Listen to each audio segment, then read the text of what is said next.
up, everybody? This is your boy Chainsaw. This video is sponsored by me, bro. Check out that coupon course, chainsawccc.com/courses. Still on pre-sale, still a great deal, bro. Show you all the ins and outs, make it as paint by numbers as possible for you, right? And while you're at it, get you 2 free stocks of Weeble. Just by opening an account, deposit $5, Weeble will send you 2 free stocks. chainsawccc.com/Weeble. Click the link down below. And also, get you free $50 with M1 Finance. Open an account, deposit just $100. M1 will send you $50 just for being there. But while we're at it, bro, we have got a lot to discuss in this video. So let's jump right in. Now, the eviction moratorium that had expired over the weekend. So we are going to be looking at all of the consequences of the government's actions, right?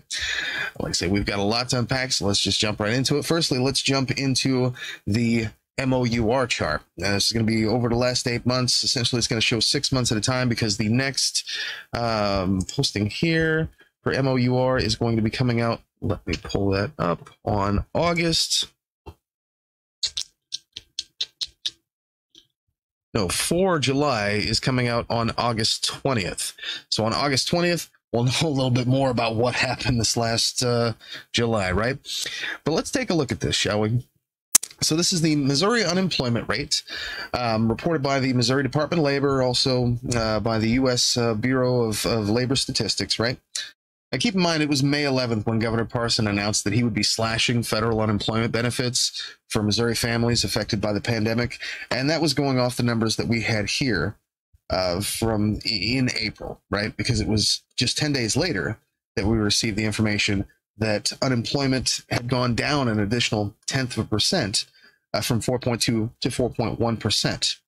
Well, since then, the unemployment rate has increased 0.1% and then increased again to 4.3% as of June 21st, as of June 2021.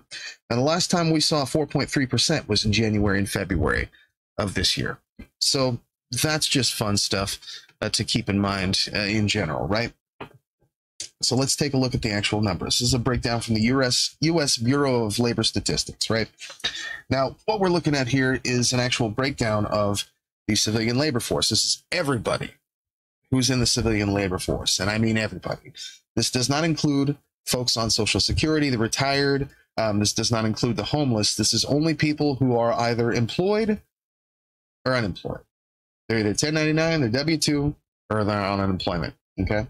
So the actual number of people who are eligible to work in the state who are not working, that data is not kept by the Bureau of Labor Statistics and the state's Department of Labor. So what we're looking at here is just over 3 million people in the state of Missouri are in the civilian labor force as of June 2021, right? 3 million people. Now, out of that, we had 133,000. Now, keep this number in mind.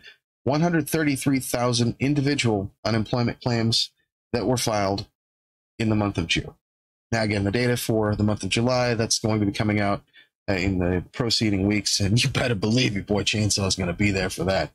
So 133,000 people had filed for unemployment in June. Now, this was posted by the Missouri Independent back in July 6th of 2021. So, within a few days of that unemployment data coming out, can Missouri get out rental assistance fast enough to prevent evictions? Missouri has more than $300 million available in federal housing relief assistance and another $270 million on the way. But with the federal eviction moratorium set to expire July 31st, can the state get this money out the door fast enough to keep Missourians in their home? Guess we're going to find out. Since February 15th, the state has put $17.4 million into the hands of nearly 3,500 families. Families, not individuals. That's a significant jump from the $3.6 million and about 700 families at the middle of May. Wow. And keep in mind, this is a program that was initially passed back in December of last year by former President Donald J. Trump. Took the governor until February. to actually allocate these funds and figure out what he wanted to do with it, right? So we'll get to that in a second. It doesn't match the pace of the need, where the state estimates 150,000 to 230,000 Missouri households are at risk of eviction. Wait. Now, I've been hearing a lot of talk about the unemployed and housing assistance. You mean to tell me that these 133,000 people filing for unemployment claims, they may have two homes? Let's continue. The assistance is closer to where we need it to be, said Sarah Owsley, Director of Policy and Advocacy for Empower Missouri, but it's not going to stave off the wave of evictions that's coming. We need more mediation with landlords. Last month, the state announced that it's investing more than $2 million in 13 organizations, many of whom will be able to step up into this mediation role. They'll also be able to walk people through the lengthy process to apply to the state assistance for housing relief program, the SAFER program that took the governor like 3 months to complete. Let's say a little over 2 months to actually unveil. There's a lot of questions. Maura Taylor, Executive Director of Catholic Charities of Southern Missouri, said of the application process for the federal funds. Not only documentation, but there's various paperwork that has to be signed and attested to. Yet because the application takes 3 or 4 weeks to process, these groups are on a tight deadline to help people stay in their homes before the moratorium ends. Oh no. Owsley is among housing advocates who believe the state entity in charge of administering the nearly $600 million in assistance, Missouri Housing Development Commission, MHDC, wasn't given the resources it needed to handle the massive job in the beginning. There's a real idea out there that we don't need resources to distribute assistance to people, and that's absolutely false, Owsley said. In January, state legislators told MHDC Director Kip Stetzler that the commission couldn't use more than $7.8 million to build and administer a program capable of reviewing applications for rental assistance and dispersing the money. For the pandemic, MHDC administered about $10 million a year, and that process didn't involve reviewing individuals' applications or dispersing money to landlords. The commission gave funding to organizations. Wow. So essentially, MHDC had to build a program from scratch. In the supplemental budget Missouri legislators approved in February, MHDC was allowed to take 2.4% administrative cut from the first set of money, the $320 million Missouri received as part of the COVID-19 relief package passed in December. The federal government allows states to take up to 10%, or roughly $30 million in Missouri, to implement tasks. So of that $30 million, the state allowed them to take a third of that. See where we're going with this? That's how the commission's been operating since February.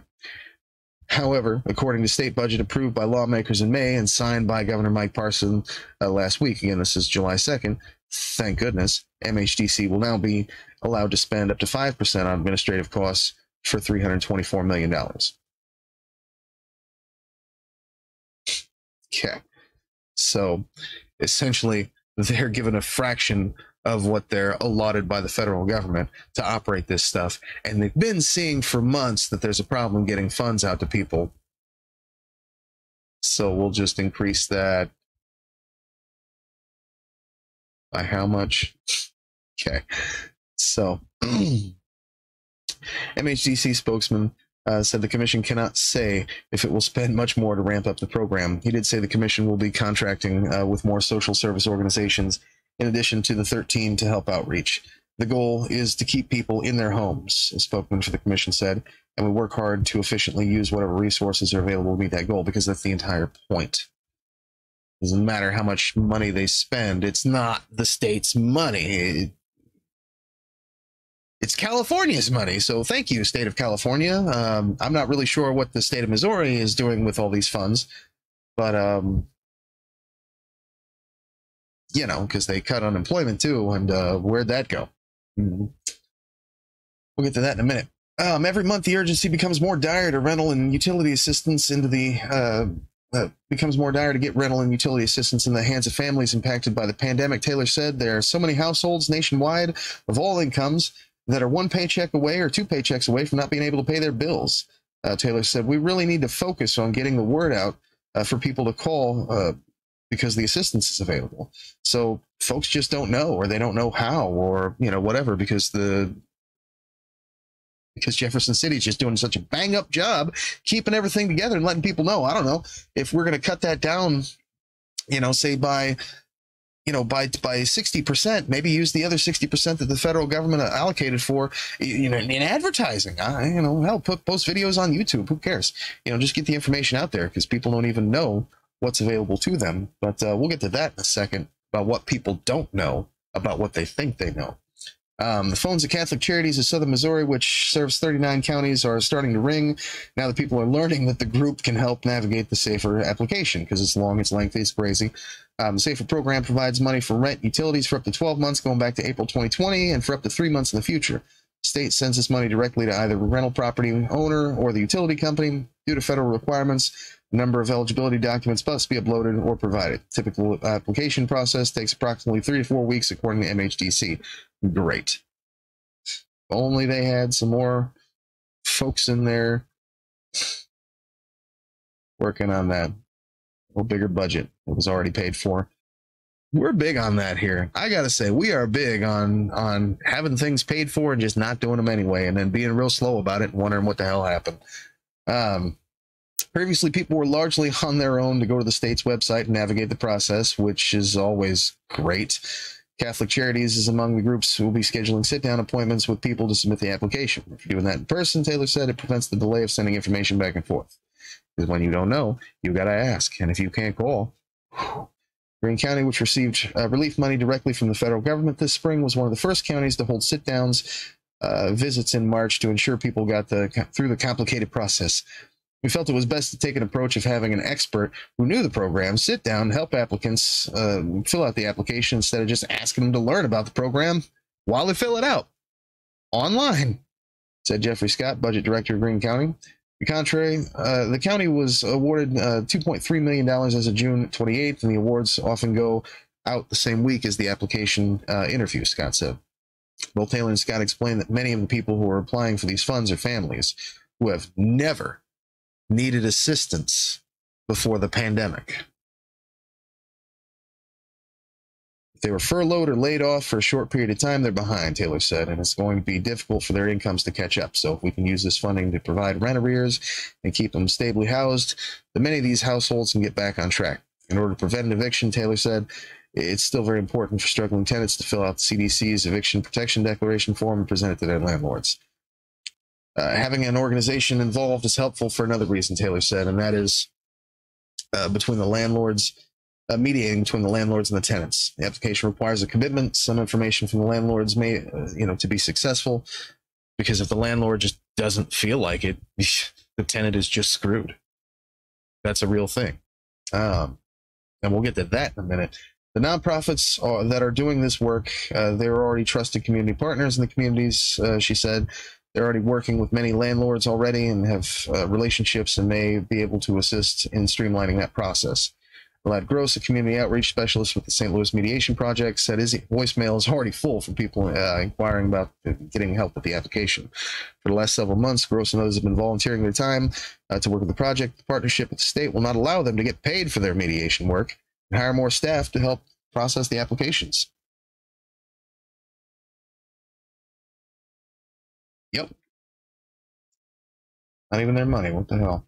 Rental assistance has been a big part in making mediation successful. It makes much more likely that a landlord will come to an agreement with a tenant, that a tenant will be able to get caught up on everything that's owed, said Gross, a former Democratic candidate for Attorney General.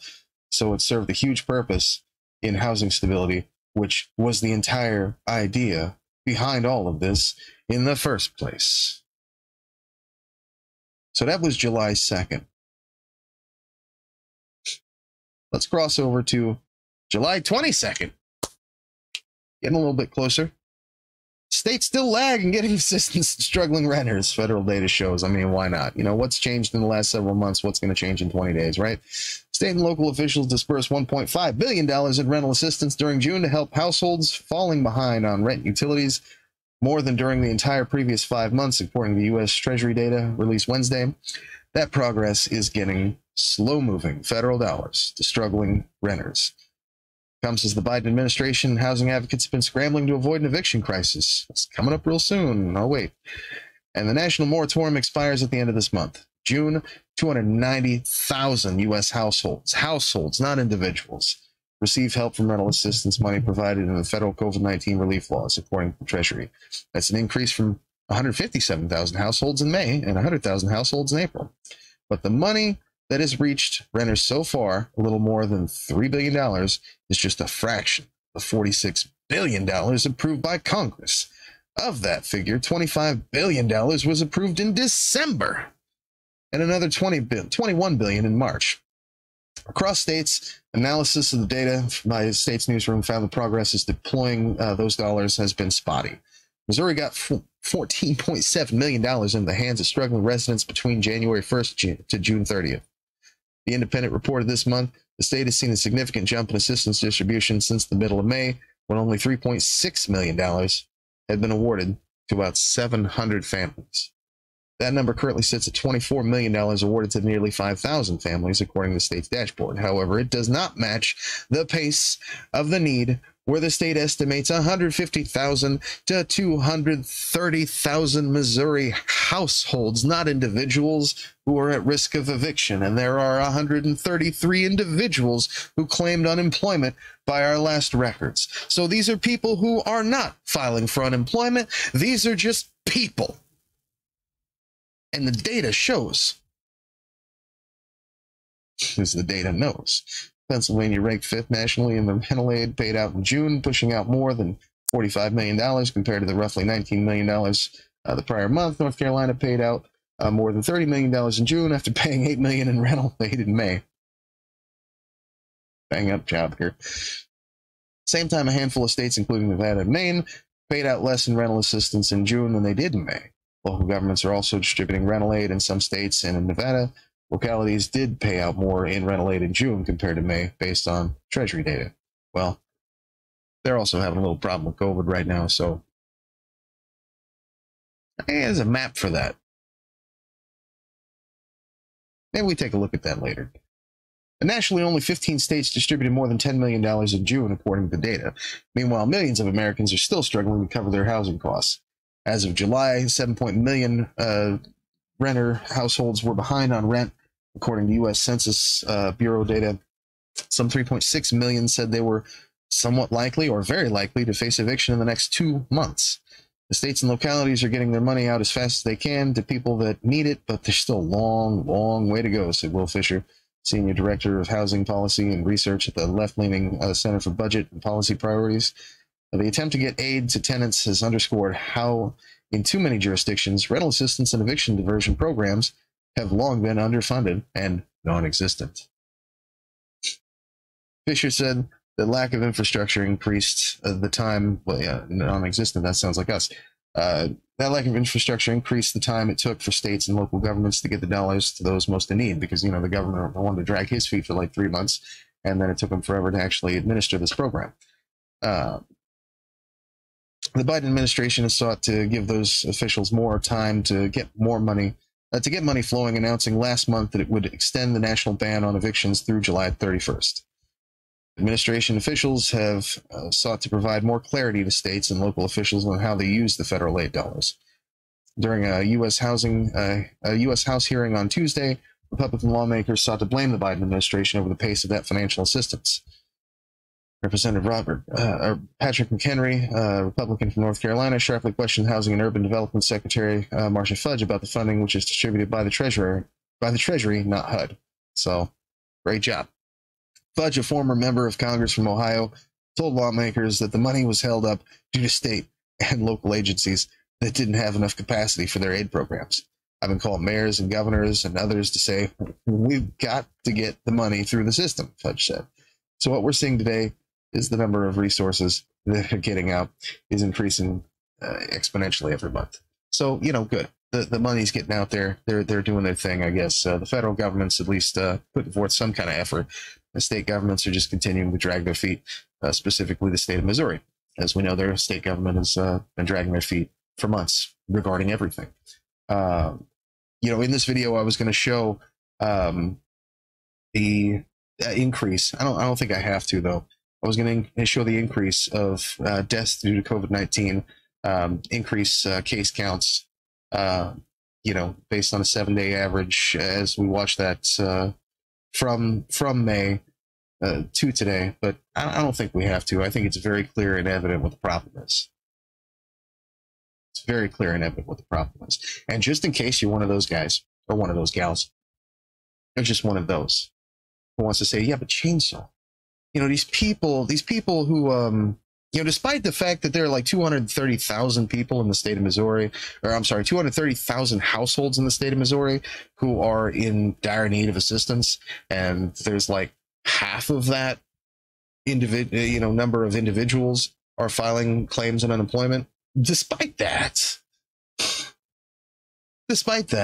if you're one of those who thinks to yourself, well, chainsaw, or says to me, chainsaw, if renters aren't able to pay their rent, then that's adversely bad for landlords. Landlords are the true victims, right?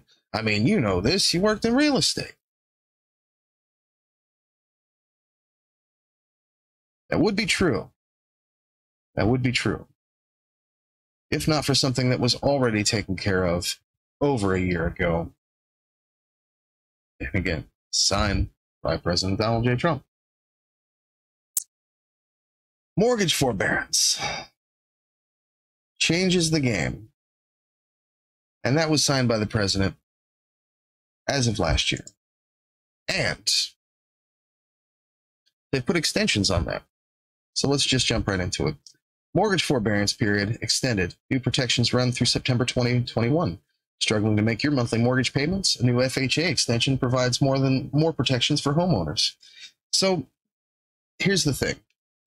If the tenant doesn't pay their rent, the landlord can't pay their mortgage. But what the landlord can do is they can take mortgage forbearance for 6 months with only attestation that they were affected by COVID-19. That's it. They simply have to attest. No proof, no financial data, no evidence whatsoever. Just simple attestation that they were affected by COVID-19. And they can immediately apply for and receive 6 months of mortgage forbearance. At the end of that 6 months, they can apply for an additional 6 months of mortgage forbearance. Basically, what this means is that the landlord who has a federally backed loan, so that's a Fannie Mae, Freddie Mac, a federally backed loan, period. Federally backed mortgage. So, for you folks who are doing hard money or, borrowing money from your mammies and your Grammys, this just doesn't count for you. But everybody else, let me say that one more time. Everybody else who has a federally backed loan, this is not a matter of debate or opinion. We're going to get into that for a second here in just a second. Everyone else who has a federally backed loan is eligible for a year of mortgage forbearance. No interest, no balloon payment at the end of your loan. Essentially what they do, they take your 30-year fixed rate, or, if you get the ARM, they take your 30-year and they turn it into a 31-year. And that first year, you don't have to pay for it. If you only have 10 years left on your fixed rate, well, you've got 11 now. And the next year, you don't have to pay. 12 months, no paying. No mortgage, no interest tacked on, no balloon payment at the end. You just extend that out for 12 months. Now, if you're an investor, and I assume that you're an investor, and that's why you have tenants, because if you're not actually in it to win it, and you have tenants, you probably should just sell and get out the game or figure out what you're doing. Go talk to a professional. But if you are an investor, bro, you're going to be making money over the next, 11, 31, 21, 7, whatever it is. However many years you have left plus one, you're going to be making money off of that because A, these other programs exist, and B, that's how it works. For you Burr investors, you already know what I'm talking about. You know the name of the game here, but let's jump back into this. So again, this was posted on July 2nd, and this is through CNET, of course. In addition to its vast human toll, the pandemic ravaged the financial resources of millions of U.S. homeowners. Since the Coronavirus Aid, Relief, and Economic Security Act passed last year, more than 9 million Americans hit pause on making monthly mortgage payments, entering what's technically referred to as a forbearance.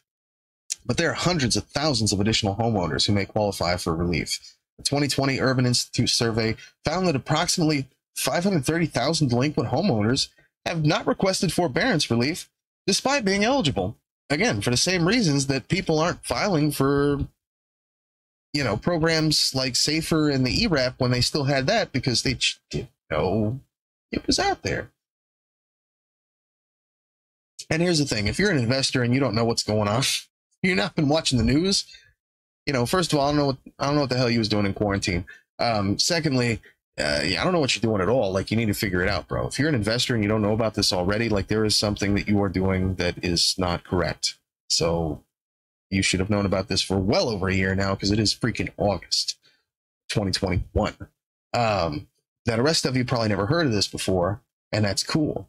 And what's not cool is that renters are not investors. They're just people trying to live in their homes. So if they don't know about programs like SAFER or rental assistance programs in the state that they live in, that's not actually their fault. Like, you being an investor and not knowing about mortgage forbearance is your fault.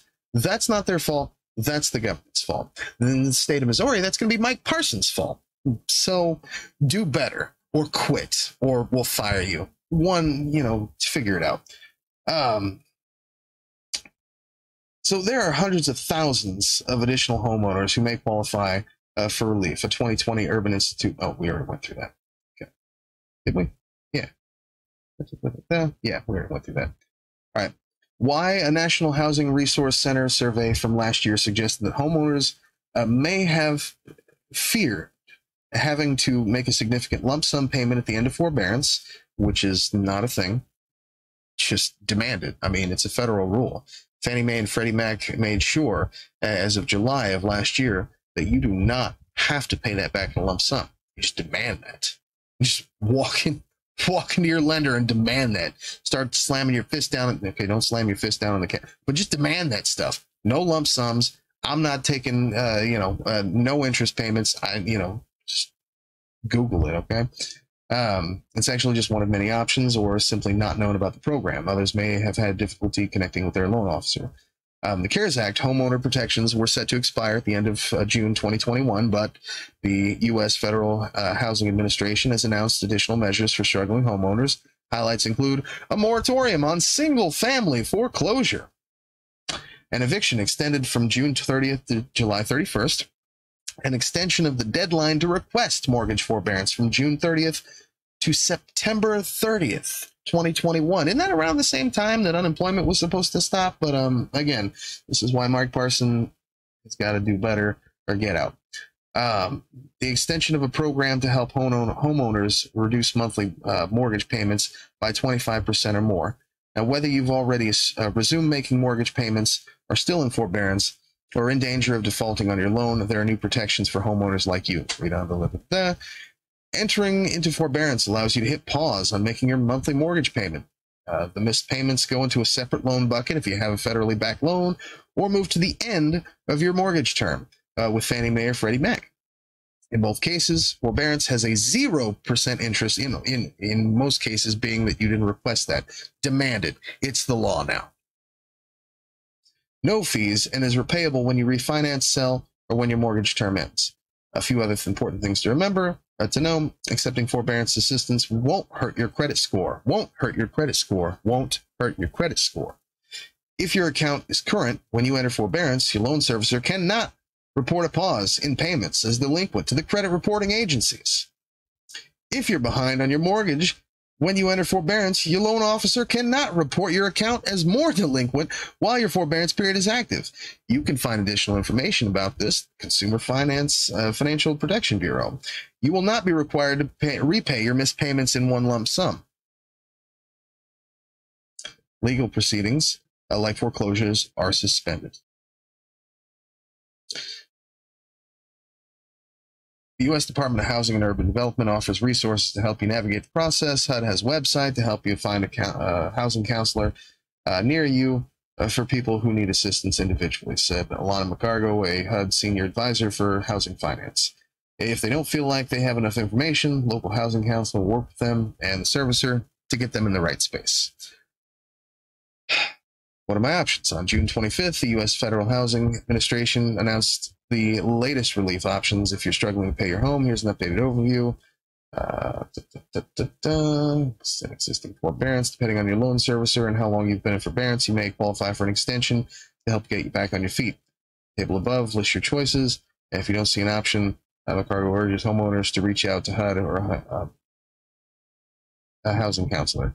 The nature of the pandemic, because it's impacted so many people in so many different ways, to streamline opportunities for people that are delinquent on their FHA mortgages. The administration has been really focused on making sure that we can do everything in our power to keep people in their homes, especially since people have a lot of home equity and therefore their wealth tied up in property. It's their livelihoods. And so it's really important to try to do what we can to work with folks. And that's just the thing. If you own real estate, if you own stocks in this country, got you, bro. We got you all day. We got special programs to make sure that you feel as special as you need to. If you're unemployed, if you're struggling to pay your rent because you got a job, you got 2 jobs, and that's just kind of how the housing market is right now. The rent's gone up. This is the way it goes. It's just another day of business, right? But if you're not an investor and you don't own real estate, you're screwed. And the government doesn't care about you. More specifically, just in case you didn't know, and just in case you did vote in the last election, the state government definitely does not care about you. So, a few things to keep in mind as we see the eviction moratorium expire, and we see COVID cases rise, and we see vaccinations continue to move sideways in this state and in others. So, good luck out there, and see you in the next one.